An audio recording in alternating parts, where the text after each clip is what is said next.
if you were to do a dollar-denominated wire transfer payment from Iran to North Korea, it would be frozen by the United States. It wouldn't go through. All dollar payments have to go through a U.S. bank. Remember what's called FedWire, a system, wire transfer payment system that the United States controls. We would see that payment, and we would stop it and freeze it.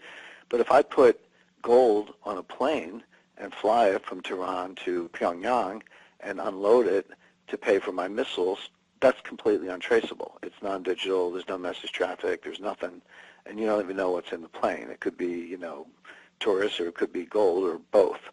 So it probably is both, because you don't want to shoot it down because you'll kill the tourists. So these countries are now using gold to settle payments between themselves for weapon systems and other illicit transactions in ways that are non-traceable, cannot be interdicted, cannot be hacked, cannot be frozen, etc. And that was the point I was making. If you're the incoming Secretary of State or the incoming Secretary of the Treasury, your Rex Tillerson or Steve Mnuchin, and you've got to deal with this, in addition to all of the normal sanctions relief that you may or may not be familiar with, you certainly got to come up that learning curve pretty quickly. There's a new kid in town, which is gold, and this axis of gold, as I describe it, is using gold to preserve wealth, get out of the payment system, and actually settle transactions, including illicit arms transactions between and among themselves. So that's in the report. I hope the listeners can go find it. Again, it's Center on Sanctions and Illicit Finance, CSIF, Foundation for the Defense of Democracies. You'll find this report online, and I hope people get a lot out of it. Gold is being used in these ways, and that it's a new method of doing it. And as you well know, you're a student of history just like I am. This is sort of a repeat of what's happened in the past, in that gold has been used for even thousands of years as international money, and I think that's what you're getting at. And the thing that I found interesting is that if you look at central bank managers or governors of central banks or former chairmen of central banks, as you mentioned, amongst the sort of elite financial crowd, many of them don't look at it as money, or they at least don't say that when they're in office. I found it interesting that recently the governor of the Reserve Bank of India, after getting out of the former governor of the Reserve Bank of India, after getting out of office, did say that gold was in fact the best international money, and former Federal Reserve Chairman Alan Greenspan said the same thing. Yeah, we're seeing more and more comments like that. I'm always fascinated by central bankers. Alan Greenspan is a classic case. Before Alan Greenspan became chairman of the Federal Reserve, he had a lot of positive things to say about gold, going all the way back to the 1960s, including through the 1970s and early 1980s before he was appointed Fed chairman. After he left the Fed, he has given a series of public speeches where he also has positive things to say about gold. The only time he didn't have anything nice to say about gold was when he was chairman of the Federal Reserve. So it's almost as if you take that job and you just automatically shut up about gold, which tells you something right there. It probably is important. They just can't talk about it. But yeah, Greenspan is an interesting case of a guy who has spoken candidly and favorably about gold before and after he was Fed chairman, but not during. There's no shortage of information or proclamations coming out of the White House about economic policies, whether it's an actual executive order, pending legislation, or a speech or a tweet. We all have to wake up and read the president's tweets to find out what's going on. So there's a lot of stuff out there, and a lot of it is very, very significant. Donald Trump has given some interviews. He said, I go to bed around midnight, 1 o'clock, and I get up at 5. Well, it's like, okay, that's 4 hours sleep, and he's full of energy. He's working 20-hour days. I think you hear stories about calling generals at 3 in the morning. I think he's driving his staff crazy, but he seems to have more energy than any of the people around him, and they're all struggling to keep up, and this is one of the most hyperactive administrations ever. You probably have to go back to Franklin Delano Roosevelt in 1933, but even then, I'm not sure they got as much done in 20 days. You always hear about the first 100 days of FDR, but this has only been 20, 21 days of Trump, and they've already turned the world upside down. So there's plenty to say, but if I could just step back from that for a second, John, and make a more high-level observation. When you look at Trump's individual statements, and not just the president, but some of his cabinet appointees, members of Congress, people he's working with, people on staff, etc., taken individually, there's a lot of merit in a lot of them. I don't agree with all of them, but who cares? That's just my opinion. But a lot of them have merit. So most of us think that cutting taxes is a good idea because it'll free up money for consumption or private spending, or building infrastructure is a good idea because our bridges and tunnels and airports are falling apart. And reducing regulation is a good idea, and so forth. And so individually they sound like good ideas.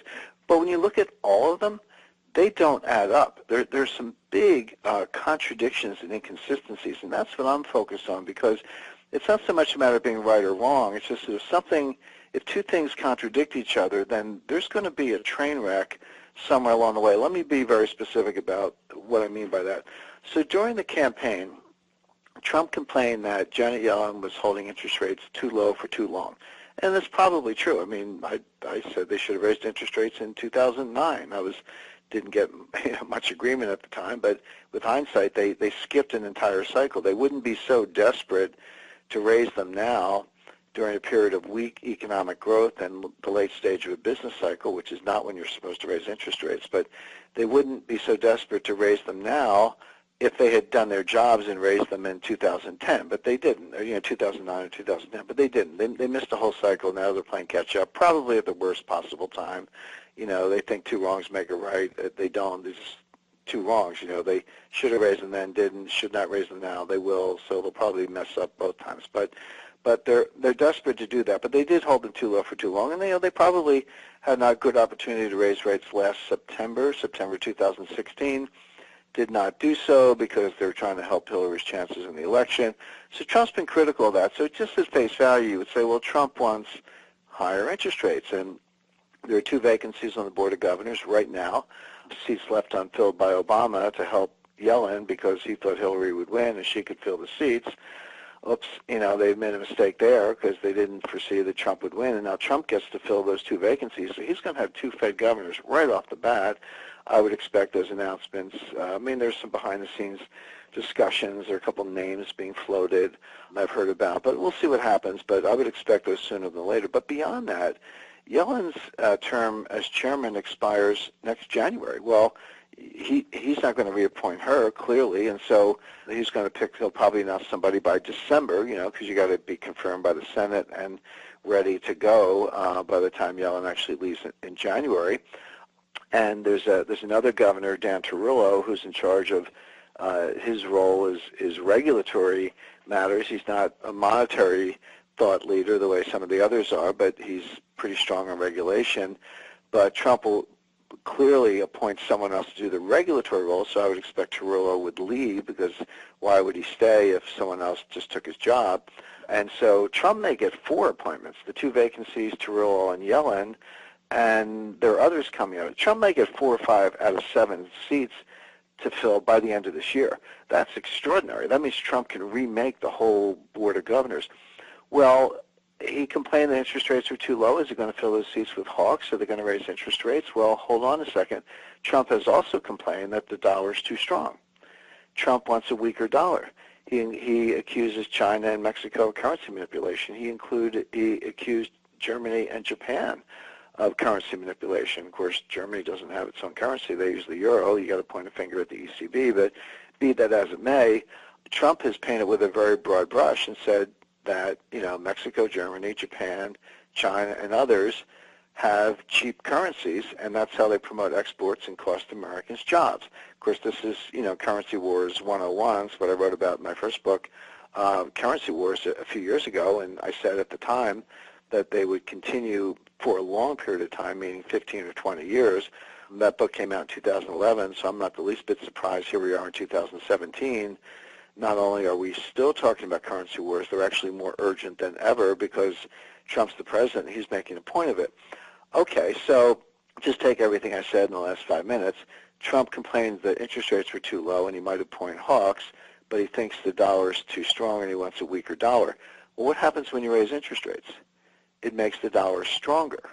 It pushes in the opposite direction from a weaker dollar, which is what Trump says he wants.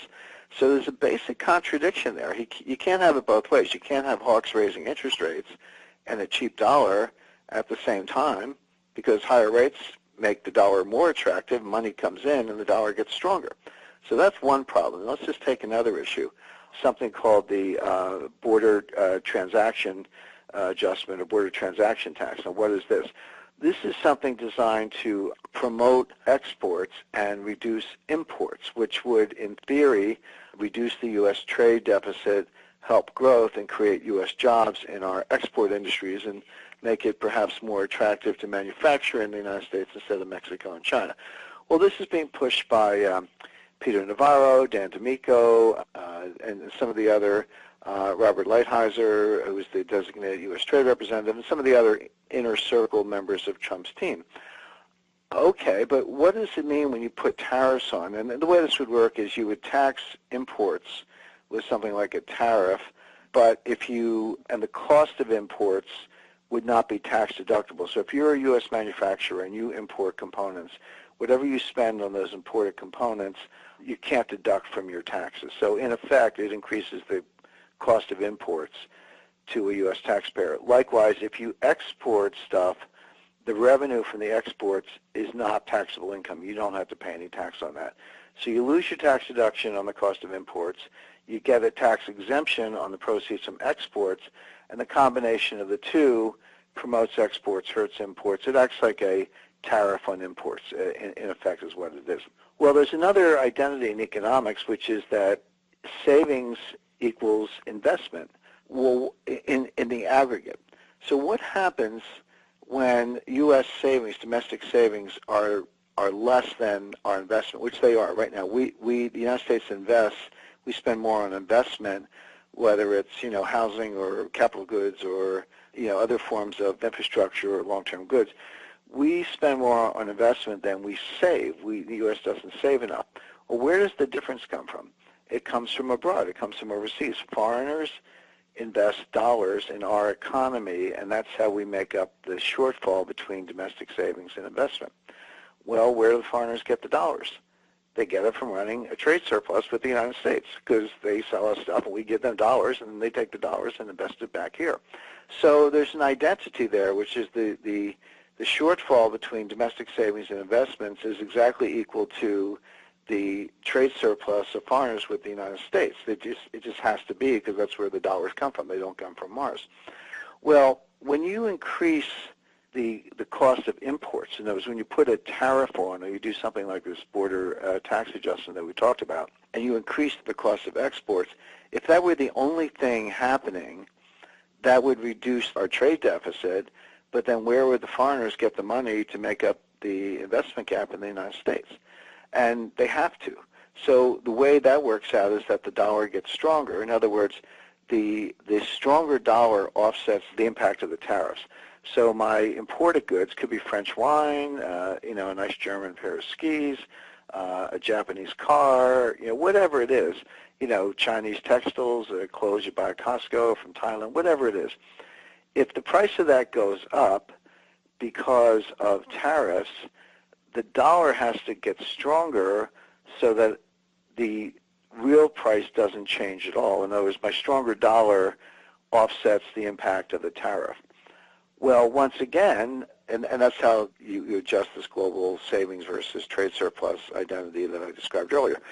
So bottom line, I'll skip the economics lecture, but the bottom line is tariffs, all things equal, make the dollar stronger because that's how you offset the impact of the tariffs and maintain the foreign trade surplus that gets invested in the United States. So once again, there's a contradiction. Trump says he wants a weaker dollar, but tariffs would actually make the dollar stronger. There are other solutions, including a collapse of investment, so that you close the savings investment gap by shrinking investment, but that would just throw the U.S. economy into a recession. Nobody wants that. So once again, we have Trump calling for a policy, which is tariffs or border tax adjustments on imports that would make the dollar stronger, and at the same time he wants the dollar to be weaker. So the reason I'm going through all this in a lot of detail is just to make the point that taken individually, these policies may have something to offer or may not. You may disagree with them, but collectively they don't add up, and something's going to break. And what I expect is that the solution to this tariff savings shortfall issue that I just described is inflation. In other words, if the dollar just gets stronger, that is by itself deflationary, but what if you generate inflation through easier monetary policy. In other words, we run larger deficits. The Fed accommodates the deficits. Well, that is helicopter money. That's what helicopter money is. We get inflation, and now you may find that the nominal value of imports is going up, but the real value isn't, because a lot of it's just inflation. You'd have a stronger dollar from imports, but you'd have a weaker dollar from monetary policy, and on net, you'd probably get inflation through higher import prices, and that would feed through the supply chain, et cetera. So once again, I come back to gold. In other words, I can describe all this. I could give an economics lecture on it. I can't predict exactly how it's going to turn out. I can tell you that not all these things will happen because they contradict each other. The tariff thing flies in the face of a weak dollar. The Fed hawks fly in the face of a weak dollar. So you'll probably get Fed doves, a weaker dollar. You'll probably get tariffs too, but they'll solve that with inflation, and all roads lead to gold. By the way, this is why gold is going up. Gold has gone up 10% in the past 6 weeks, from the middle of December until now, actually 7 weeks. Gold has gone up 10%, but the reason it has gone up 10% is because people look at, expert traders look at the issues I'm describing, and they say, there's only one way out of this. There's only one way to get to debt sustainability. There's only one way to, kind of have larger deficits, if that's what Trump wants, which is inflation. And so people are getting out ahead of that. I think smaller investors should understand that this move in gold is not a normal blip. It's not normal volatility. It's actually being driven by a very fundamental understanding of the contradictions in Trump's economic policies. And, a lot of people remember election night, when initially, when the returns were coming in, it became more and more apparent that Trump was going to win. Initially, the price of gold was soaring. It went up, well over, went up to about $13.30, $13.40 an ounce. It was a huge surge, and then it just hit an air pocket and went straight down, all the way down to I think $11.50 was the low in mid-December. Well, why was that? Well, one reason was because, in a very public way, Stan Druckenmiller sold all of his gold. Stan Druckenmiller, prior to the election, was one of the biggest bulls on gold, acquired a very large gold position, some paper, some physical, in Duquesne Capital, which is his family office kind of / hedge fund. It's not an open hedge fund. It's really a family office at this point. And when Druckenmiller saw that Trump was going to win, he said, well, I was buying gold because I was worried about Hillary. Now that Trump won, I dumped all my gold. Well, people found out about that and go, oh, well, Stan's out of gold, I'm getting out of gold, and people sold their ETFs, and this whole thing got a momentum, and gold went all the way down to, as I say, to around the 1150 range. Well, guess who's back? Stan Druckenmiller is now buying gold. In other words, he's looking, now that the Trump trade and the Trump euphoria are over, he's looking at what I just described. He's looking at these contradictions and saying, Trump really does want a weak dollar, and he's in a position to get it because of his Fed appointments, and a weak dollar means a higher dollar price for gold, so it's a great time to buy gold. So he's back in the market. Other people are getting tuned into this. This is why gold's rallying. I would expect that rally to continue.